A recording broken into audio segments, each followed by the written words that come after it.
சிவாய. ஓம் நம சிவாய. விரிபொழில் சூழ் குன்றையார் விரண்மிண்டற்கடி. விரண்மிண்டர் பிறந்த மாதம் சித்திரை, நட்சத்திரம் திருவாதிரை. சேர நாட்டில் செங்குன்றூர் என்ற ஊரில் வேளாண் குலத்தில் பிறந்தவர்.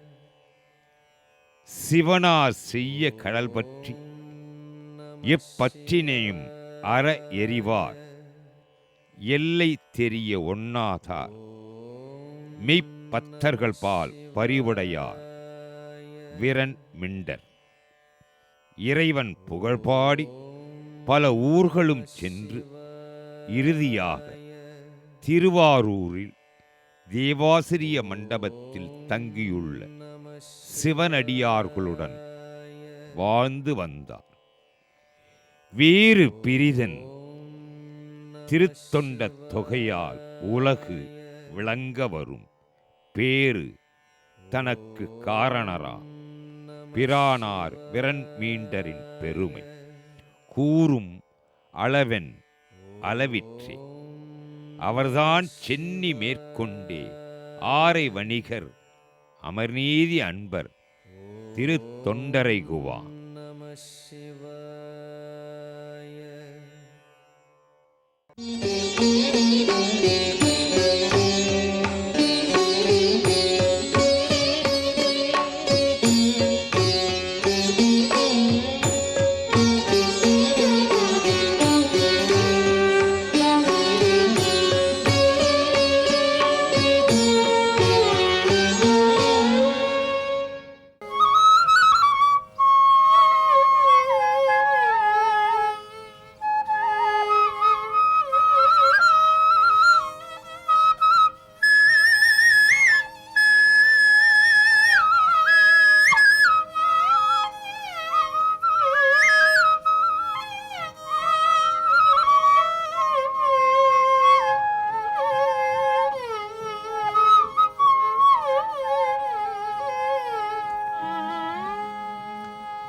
பைங்குவளை கார்மலரா செங்கமல பை போதா. பைங்குவளை கார்மலரா செங்கமல பை போதா. சங்கங்குரோதினதார் என்னும் அரவதார்.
சிலம்பு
மாணிக்கவாசகப் பெருமான் அருளிச் செய்த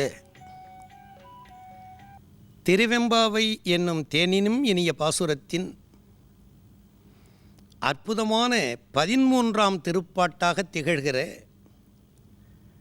பைங்குவளை கார்மலரால் என்று தொடங்குகிற இனிய பாட்டு இன்றைக்கு நம்முடைய சிந்தனை தடத்திற்கு பெருமக்களே வருவதை நம்மாலே உணர முடிகிறது.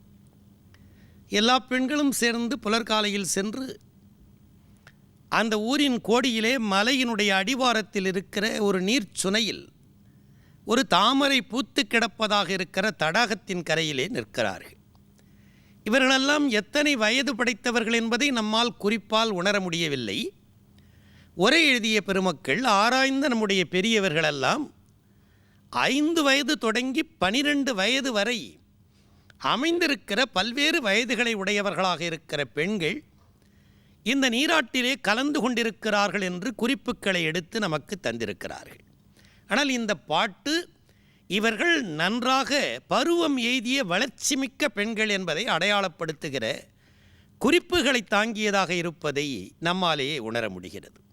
பொதுவாக சமய நெறியின் கண்ணே ஊன்றி நிற்பவர்கள், அது வைணவமாக இருந்தாலும் சைவமாக இருந்தாலும் முருகனை வழிபடுகிற நெறியாக இருந்தாலும் விநாயகனை போற்றுகிறவர்களாக இருந்தாலும் அவர்கள் உள்ளத்தின் கண்ணே பத்திமை நன்றாக வளர்ந்து முத்தி கனிந்திருக்குமானால் எல்லா பொருள்களிலும் அவர்களாலே இறைவனை பார்க்க முடியும். அதுதான் சமயத்தினுடைய வளர்ச்சி பெற்ற நிலையினுடைய அடையாளம் என்று நம்முடைய பெரியவர்கள் எடுத்துச் சொல்லுவதை நம்மாலே பார்க்க முடிகிறது. அங்கே போய் வளர்ந்திருக்கிற பெண்களெல்லாம் பார்க்கிறார்கள், இன்னும் சரியாக பொழுது விடிந்து சூரிய கிரணங்கள் இன்னும் முழுமையாக தடாகத்தின் மேலே பாவை இல்லை. ஒரு புலர்காலை ஒரு 5 மணி 30 நிமிடமாக இருந்திருக்க வேணும்னு பாட்டினுடைய குறிப்புகள் நமக்கு செய்தியை சொல்லுகின்றன. அப்படியே குளத்தை அந்த பெண்கள் பார்க்கிறார்கள். குளத்தினுடைய ஒரு பக்கத்தில் சிவந்த நிறமுடையதாக நேற்று பூத்த பூக்கள் ஒரு பக்கத்தில், மலர்ந்தும் மலராமல் இன்றைக்கு பூப்பதற்கு காத்திருக்கிற இன்னொரு பூக்கள் செட், இன்னொரு பக்கத்திலே நாளைக்கு மறுநாள் அரும்பு போவதாக இருக்கிற மொட்டுக்கள் என்று ஒரு பக்கம் முழுவதும் பார்த்தால் தாமரை பூக்கள் பூத்து கிடக்கிற காட்சி. அப்படியே கண்ணை இந்த பக்கம் திருப்பி கொண்டு போனால் பெண்களினுடைய கண்கள் போல் பூக்கிற கருமை நிறமுடையதாக அமைந்திருக்கிற குவளை பூக்கள் இன்னொரு பக்கத்திலே அதே தடாகத்தின் கண்ணே பூத்து கிடக்கிறது. ஒரு பக்கத்தில் பார்த்தால் தாமரை பூக்களினுடைய மிகப்பெரியதாகிய அழகிய காட்சி, இன்னொரு பக்கத்தில் கருமை நிறமுடையதாக இருக்கிற குவளை மலர்களுடைய காட்சி. இது ஒன்று. மேலும் இன்னொரு படி அழைத்து போகிறார் மாணிக்கவாசகப் பெருமான். எங்கேன்னா அந்த பக்கத்தில் பார்த்தார் வெள்ளை நிறமுடையதாக இருக்கிற கொக்குகள் தாமரை இலையின் மேலே வந்து அமர்ந்து தங்களுடைய மூக்கால் தண்ணீருக்குள் இருக்கிற மீன்களை துழாவுவதற்காக வந்திருக்கிறது. கொக்குகளுக்கு குருகு என்று ஒரு பெயர் உண்டு, நல்ல பழந்தமிழ் சொல். குருகு என்கிற சொல்லுக்கு இன்னொரு பொருள் உண்டு, வளையல். சங்காலே அறுத்து செய்யப்பட்ட வளையலுக்கு குருகு என்று பெயர். இப்போ ஒரு பக்கத்தில் கொக்குகள் உட்கார்ந்திருக்கின்றன, அவற்றிற்கு குருகு என்று பெயர். அவை சங்கு வளையல்களை நமக்கு அடையாளப்படுத்துகின்றன. இதை ஒரு நெஞ்சத்தடத்தில் ஒரு பக்கத்தில் நீங்கள் வைத்துக் கொள்ளணும், குறுகினத்தால். இன்னொரு பக்கத்தில் பார்த்தால் தண்ணீரிலேயே உலவுகிற தன்மையுடைய நீர் பாம்புகள் இப்படியும் அப்படியுமாக இந்த குளத்திலே வளைந்து வளைந்து ஓடிக்கொண்டிருக்கிற காட்சி தெரிகிறது. இவ்வளவுதான் கண்ணுக்கு புலப்படுகிற காட்சி. தாமரை பூக்கள் ஒரு பக்கம், குவளை நிலம் ஒரு பக்கத்தில், குவளை மலர் இருக்கிற பக்கத்தின் கண்ணே கொக்குகள் அமர்ந்திருக்கிற காட்சி, இந்த பக்கத்தில் பாம்புகள் சுழன்று சுழன்று வருகிற காட்சி. இதை பார்த்துவிட்டு பத்திமையில் ஊறி திளைத்தவர்களாகிய வளர்ந்த பெண்கள் குளத்தை பார்த்ததும் கையெடுத்து கும்பிட்டார்களாம். அருகில் இருக்கிற சிறுமகளெல்லாம் குளிப்பதற்கு வந்திருக்கிறோம், சகோதரியே எதற்காக கையெடுத்து கும்பிடுகிறீர்கள் என்று கேட்டவுடன் அந்த வளர்ந்த பெண் சொன்னாளாம், பாரடி, ஒரு பக்கத்தில் செக்கச் சிவந்திருக்கிற திருமேனி, இன்னொரு பக்கத்தில் கருத்த திருமேனி எங்கள் சிவபெருமான், ஒரு பக்கத்தில் உமையம்மையையும் கருத்த நிறமுடைய உமையையும் ஒரு பக்கத்தில் தன்னுடைய செம்மேனியும் காட்டி இருப்பது போல் இந்த குளம் உங்களுடைய கண்களுக்கு புலப்படவில்லையா? அப்படி எல்லாரும் எட்டி பார்த்து ஆம் சகோதரி என்றார்களாம். இன்னும் பார், அந்த பக்கத்தில் வெள்ளை நிறமுடைய கொக்குகளெல்லாம் அம்மையினுடைய கையிலே அணிந்திருப்பதாகிய அற்புத சங்க வளையல்கள் போல் தெரியவில்லை? ஆம், இடப்பக்கத்தில் கொக்குகள் அம்மை அணிந்திருக்கிற வளையல் போல் தோன்ற, இங்கே இருக்கிற பாம்புகள் இந்த பக்கத்தில் சுற்றி கொண்டிருப்பது அவனுடைய கை கங்கணத்தையும் அவனுடைய உடம்பின் மேல் எப்பொழுது பார்த்தாலும் துழன்று கொண்டிருப்பதாக இருக்கிற பாம்புகளையும் நிலைப்படுத்தவில்லையா என்றதும், ஆம் ஆம், பார்த்தால் அம்மையப்பனாகவே இந்த அழகான தடாகம் நமக்கு காட்சி தருகிறது என்று மகிழ்கிறார்கள். பாட்டை எப்படி எடுத்து போகிறார்? பைங்குவளை கார்மலரால் செங்கமல பைம்போதால் அங்கம் குறுகினத்தால் பின்னும் அரவத்தால். அடுத்த வாரி மிக அற்புதமான வரி. நேரடியான பொருளில்லை, உணர்ந்து கொள்ளணும். தங்கள் மலம் கழுவுவார் வந்து சார்தலினால். அந்த குளத்தில் காலை நேரத்தில் வருகிறவர்கள் தங்கள் உடம்பில் இருக்கிற அழுக்கை, கால்களில் இருக்கிறவற்றை கழுவுவதற்காக வருகிறார்களா? மக்கள், சாதாரண மனிதர்கள் குளத்தில் அழுக்கு கழுவ வருகிறார்கள். அறிஞர் பெருமக்கள் தங்கள் ஆன்மாவை பற்றி இருக்கிறதாகிய மல அழுக்குகளை கழுவுவதற்கு இங்கே வருவது பார்த்தால் இது சிவனினுடைய திருமேனி என்று உங்களுக்கு தோன்றவில்லையா? தங்கள் மலம் கழுவுவார் வந்து சார்தலினால் எங்கள் பெருமானும் எங்கள் பெருமாட்டியும் போன்று இசைக்கும் பொங்கும் மடிவில். அப்படிப்பட்டதாகிய இந்த மடிவின் கண்ணே நீங்கள் புகப்பாய்ந்து வேகமாக ஓடிப்போய் நீங்கள் அதனுள்ளே பாய்ந்து என்ன சங்கம் சிலம்ப, சிலம்பு கலர்ந்து ஆர்ப்ப. கையில் போட்டிருக்கிற சங்க வளையல்களெல்லாம் சிலம்ப என்றால் ஓசையிட, அதற்கு மேல் சிலம்பு உங்கள் காலில் இருக்கிறதாகிய சிலம்புகளெல்லாம் அதற்கு மேலே ஓசையை தர ஆர்க்க, கொங்கைகள் பொங்க, உங்கள் மார்பகங்களெல்லாம் குளிக்கிற நேரத்தில் தண்ணீரில் கீழும் மேலுமாக சுழன்று மகிழ்ந்து நீங்கள் மகிழும்படியாக அப்படிப்பட்டதாகிய பொங்க குடையும் புனல் பொங்க. அது காரணமாக தண்ணீரில் இருப்பதாக இருக்கிற அழகான அந்த உங்களுடைய நீராட்டு காரணமாக அதனுடைய தண்ணீர் அளவே இன்னும் கொஞ்சம் மிகுந்து நீங்கள் கும்மாளமிடுவதனால் மேலும் மேலெழுந்து செல்ல, கொங்கைகள் பொங்க குடையும் புனல் பொங்க பங்கைய பூம்புனல் பாய்ந்து ஆடேலோர் எம்பாவா என்று அந்த பெண்களை பார்த்து வெறும் குளமென்று கருதி விடாதீர்கள். இந்த குளத்தில் உங்களுக்கு பெருமானினுடைய காட்சி, அம்மையப்பனாக இருக்கிற திருக்காட்சி புலப்படவில்லையா?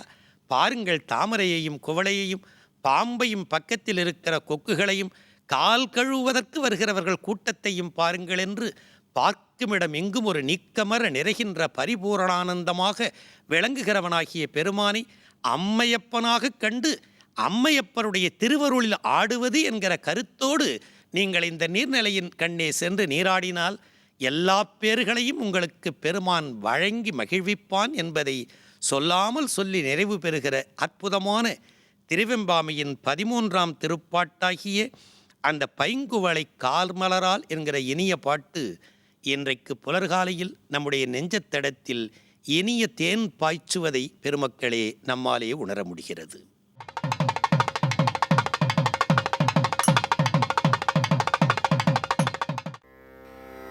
श्री दक्षिणामूर्ति पंचरत्न स्तोत्रम्